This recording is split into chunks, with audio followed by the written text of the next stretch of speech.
Boa tarde, inteligentíssimos e inteligentíssimas. Como vocês estão? Espero que estejam bem. Mauro Teixeira aqui, falando do notebook carregando. Então, galera, hoje eu venho trazer um tema muito importante aqui para o Inteligência Divina, para o canal, na playlist de Despertar Espiritual, que é como a ancestralidade pode afetar no despertar espiritual, tá? Galera, nós somos a síntese de muitas famílias, de muita conexão, de pessoas que vieram antes de nós. Isso no plano material, mas também no espiritual. Muitas tradições diferem a família material da família espiritual. E família é vínculo. Um espírito não nasce da barriga de uma mãe. Ele nasce do vínculo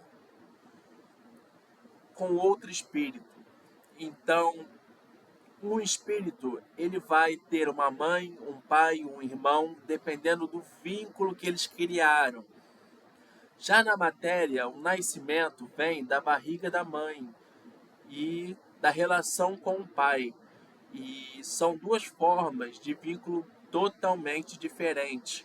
Por isso, o mundo espiritual e o mundo material muitas vezes entram em conflito quando se fala em ancestralidade, tá bom?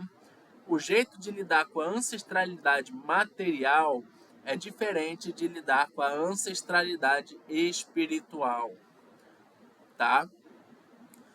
Aqui na matéria, nós precisamos entender que a ancestralidade material vem de nossos ancestrais veneráveis ou apenas de ancestrais desencarnados, tá? Claro, você tem seu pai, seu avô, sua bisavó, mas o número de ancestrais físicos que já não estão na matéria é muito maior. E alguns deles são veneráveis, tá bom? Isso é um conceito muito difundido na cultura iorubá, de quem gosta de estudar Ifá, tá? Isso se aplica muito bem até em outras culturas. Esses ancestrais veneráveis permitem que acessemos portas e caminhos de virtudes, de sentimentos, de vínculo que outros ancestrais podem não disponibilizar com a mesma qualidade de forma saudável. Por isso, nós precisamos ter cuidado com a nossa ancestralidade. Existem traumas, erros e acertos. Não é todo ancestral nosso que está com a razão, apenas os veneráveis. Os ancestrais veneráveis são aqueles ancestrais que tiveram uma contribuição e um caminho puro, uma contribuição elevada para os seus ancestrais e as pessoas que vão vir após a ele, tá? Primeiramente, nós olhamos para trás, depois nós olhamos para frente. Precisamos estar em harmonia com os nossos ancestrais para termos as virtudes necessárias para deixar algo bom para os nossos descendentes. O culto aos ancestrais é muito importante quando você deseja despertar virtudes. Se você quer aprender algo novo, se você quer ter o dom em alguma coisa, ter mais facilidade e sorte na hora de adquirir uma virtude, você deve trabalhar os seus ancestrais, pois é deles que vêm todas as virtudes que você carrega hoje. Isso olhando para o plano material, tá bom, galera? Para o plano espiritual, existem vínculos e espíritos afins, ou até almas gêmeas, que nós criamos em outras vidas ou até quando estivemos lá no plano espiritual somente, desencarnados, tá? E esses espíritos carregam com si uma missão. uma missão espiritual que viemos trazer aqui para a Terra como propósito, tá? Nossos ancestrais também tiveram missões? Sim. Ancestrais materiais? Sim. Esses ancestrais muitas vezes prorrogam sua missão para os seus descendentes? Sim. Por isso o culto aos ancestrais é muito importante, tá? Devemos dar prosseguimento no que eles começaram e não concluíram. E isso pode trazer o que a gente chama de quizila muitas vezes, tá? O que chamamos de pendência e contrato espiritual. Muitas vezes, nosso caminho espiritual vem com algumas pendências, algumas dívidas que entramos em acordo ainda antes de nascer, tá? E isso é muito, mas muito comum e normal. É natural, pois viemos com um propósito. Ninguém nasce sem propósito, tá bom? Geralmente, esse propósito não é algo que nos prende, é algo que nos liberta, pois quando seguimos o nosso propósito, tudo em nossa vida começa a andar de forma harmônica, pois estamos em harmonia com o nosso destino. Destino é algo que é mutável, porém existem coisas que não se abre mão, pois a base do nosso destino precisa ser concluída e cultuada, senão nossa vida desanda. Não vale a pena abrir mão de nossa missão, pois muita coisa foi construída tendo ela como base. Vocês entendem isso? Nós podemos mudar o nosso destino, sim, mas abrir mão do nosso propósito é algo que sai tão caro que não vale a pena abrir mão dele, tá? Pessoas com depressão muitas vezes se sentem perdidas, pessoas com sentimento de abandono se sentem numa vida sem propósito, porque não há o culto aos ancestrais, e eles não conseguem se comunicar com essa pessoa para que ela possa entender a sua missão. Por isso, quando você tem um contato mediúnico com alguém da sua família que já desencarnou, ou na hora de você se relacionar com a sua mãe, com seu pai, com seu avô, com sua avó, é muito importante que você esteja em mente se é um propósito saudável para você, se é algo que você vai precisar dar continuidade, ou é algo que tornou aquela pessoa um descendente não venerável. Só um momentinho, pessoal. Entendem? Se aquele ancestral se tornou um ancestral não venerável, quer dizer que devemos abrir mão daquela missão. Pronto. Agora está no silencioso. Que devemos abrir mão daquela missão, pois aquela missão não tinha a pureza necessária em seu caminho, o bom propósito, um propósito saudável.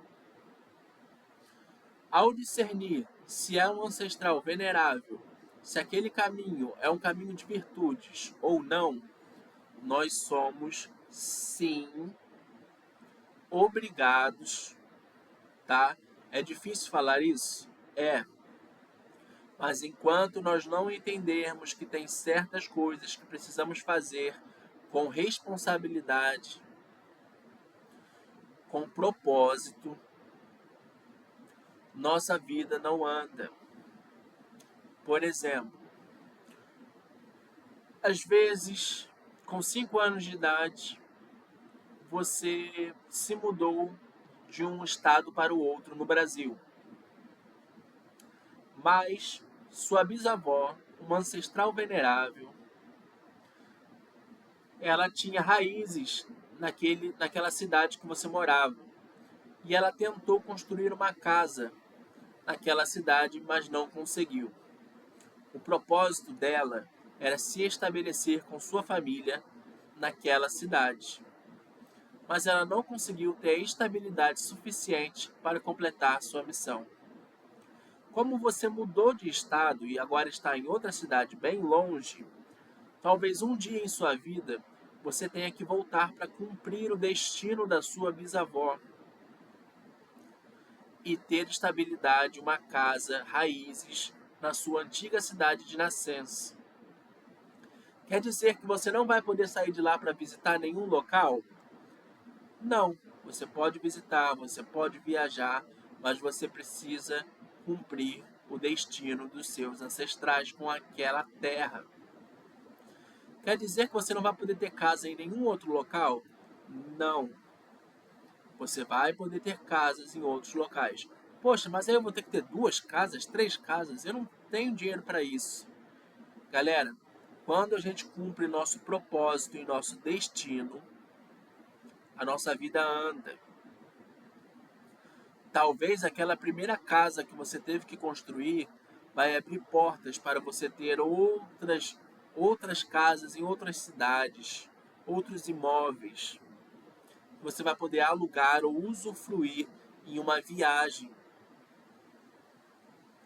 tá, galera?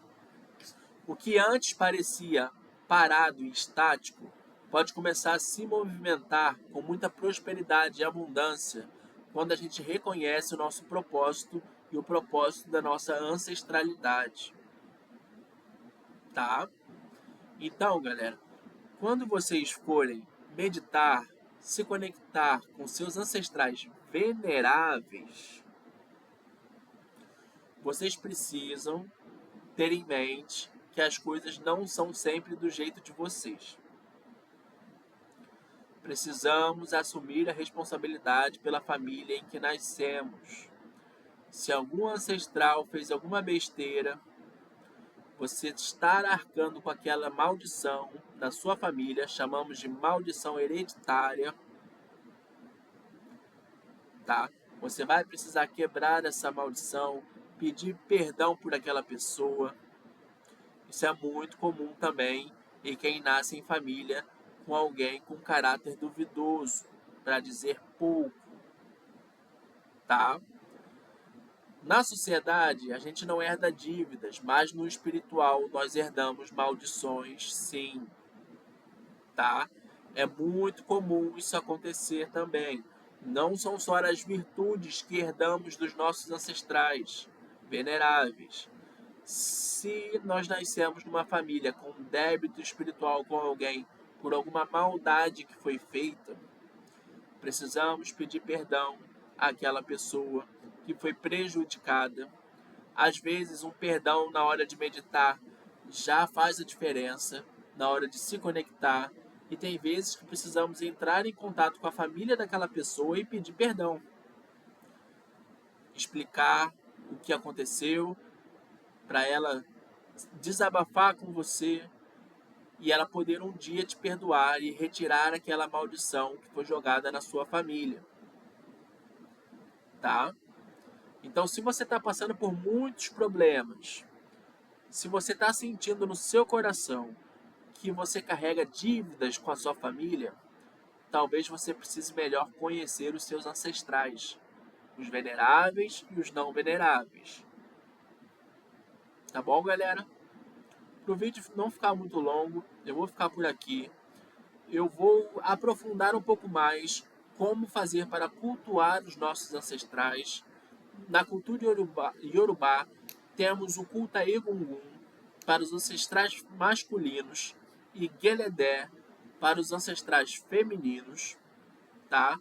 Esse culto é apenas para os veneráveis, pois nós só cultuamos os veneráveis e os que não são veneráveis nós tratamos. Tratamos aquelas dívidas e maldições que carregamos conosco, tá?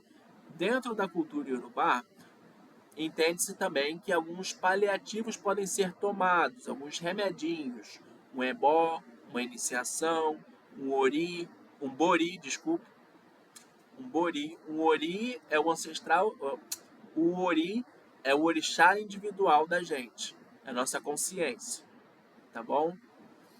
O bori é o ritual que dá força, que alimenta o ori, tá? Só para explicar um pouquinho, que eu me enrolei um pouquinho na hora de falar, troquei as palavras, mas só para vocês entenderem. Esse conceito de ancestralidade é muito forte na cultura iorubá. Por isso que eu estou trazendo isso para vocês. Que muita gente, quando se fala em esoterismo, ocultismo, não se fala em ancestralidade, não se fala da origem, de quem veio antes. Mas na cultura iorubá temos essa informação valiosíssima. Por isso eu estou trazendo aqui para vocês um pouquinho dessa cultura. Tá bom, galera? Então, curtam o vídeo se vocês gostaram, deixem um comentário de sugestão, se inscrevam no canal, ativem o sininho e fiquem ligados que vai vir muito mais coisa por aí, tá bom? Aguardo vocês nos próximos vídeos.